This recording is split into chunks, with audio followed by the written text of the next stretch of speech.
Nalagarh SDM परिसर में गंदगी का आलम बीमारियों को दे रहा न्योता। नालागढ़ में आए दिन मामले आ रहे हैं, चाहे वो डेंगू के हों, मलेरिया के या किसी और बीमारी के। प्रशासन सफाई को लेकर नहीं दिख रहा गंभीर। आपको बता दें कि केंद्र सरकार स्वच्छता अभियान पर करोड़ों रुपए खर्च कर रही है और स्वच्छ अभियान के तहत कई तरह के कार्यक्रम भी किए जाते हैं, लेकिन यह कार्यक्रम सिर्फ भाषणों और फोटो खिंचवाने तक ही सीमित रहते हैं, बल्कि इसकी हकीकत कुछ और ही बयां करती है। जी हां, हम बात कर रहे हैं नालागढ़ के एसडीएम दफ्तर की, जहां आप देख रहे हैं कि चारों तरफ गंदगी के ढेर लगे हुए हैं। आसपास की नालियां भी गंदगी से भरी हुई हैं। हैरानी की बात तो यह है कि मिनी सचिवालय की इमारतों में जगह जगह पौधे उगे हुए हैं जो कि इमारतों को खोखला कर रहे हैं, लेकिन किसी भी प्रशासनिक अधिकारी ने इतनी भी जहमत नहीं उठाई कि इन पौधों को इमारत से उखड़वा दें। हालांकि एसडीएम द्वारा पूरे वर्ष स्वच्छता को लेकर कई तरह के अभियान चलाए जाते हैं, फिर भी उनके परिसर में गंदगी का आलम देखने को मिलता है। एसडीएम कार्यालय और सेशन कोर्ट होने की वजह से इन दफ्तरों में आम जनता को हर रोज़ आना जाना पड़ता है। आपको बताते चलें कि नालागढ़ में हर रोज़ गंदगी की वजह से डेंगू के मामले बढ़ते जा रहे हैं, लेकिन फिर भी प्रशासन इस ओर गंभीर नहीं है।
सर, जैसा कि डेंगू फैल चुका, गंदगी यहाँ कितनी है एसडीएम ऑफिस के अंदर ही, बड़ी भारी जबकि वकील भी बैठते हैं, जज भी बैठता है, एसडीएम भी बैठता है, तहसीलदार भी। तो क्या बोलना चाहेंगे इसके बारे में सर आप? इसके बारे में बड़ी भारी गंदगी एसडीएम को चाहिए, इसकी सफाई करें और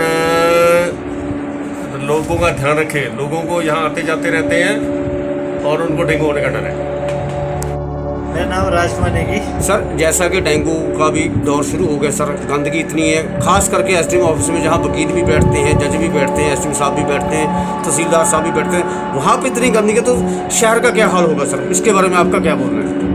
मेरा तो इस संदर्भ में मेरा कहना है कि जो म्यूनसिपल कॉर्पोरेशन अपने यहाँ जो नोटिफाइड एरिया या म्यूनसिपल कॉर्पोरेशन नालागढ़ है, मेरा इनसे अनुरोध है कि वो जो यहाँ जो भी सराउंडिंग में जितना भी गंद पड़ा हुआ है यहाँ, इसकी जो है तुरंत सफाई की जाए, जिससे कि ये जो बीमारी का जो संभावना है फैलने की, ये ना फैले। स्वच्छ भारत के बोल रहे हैं कि स्वच्छ भारत होना चाहिए। इस टाइम गंदगी का इतना हाल ख़राब है, एसडीएम ऑफिस के अंदर ही सर इतनी हालत ख़राब है, जगह जगह कूड़े के ढेर लगे हुए हैं सर। जो जंगले हैं दफ्तरों के ऊपर, वहाँ भी पेड़ पौधे उगे हुए हैं। कुछ लोगों का ये बोलना है कि हमने पेड़ पौधे जंगलों में देखे या पार्क में देखे, मगर जंगलों के ऊपर कभी नहीं देखे पेड़ पौधे। सर, इसके बारे में क्या बोलना आपका? सर, सबसे पहले तो आप जंगलों की बात कर रहे हैं जी, उस बिल्डिंग का मालिक नगर परिषद नालागढ़ नहीं है, ठीक है। जितनी जिम्मेवारी नगर परिषद नालागढ़ की, उतनी जिम्मेवारी उस डिपार्टमेंट की है। जिस डिपार्टमेंट के पास अपने 4th क्लास जो उन्होंने रखे, उनका कोई एक झाड़ू तक नहीं मारा है, उन्होंने देखनी है अपनी बिल्डिंग की, कमेटियाँ थोड़ा देखनी है। नगर परिषद नालागढ़ जो है, ये सार्वजनिक स्थल देखेंगे या जो हमारे गलियाँ हैं, नालियाँ हैं, नाले हैं, वो है।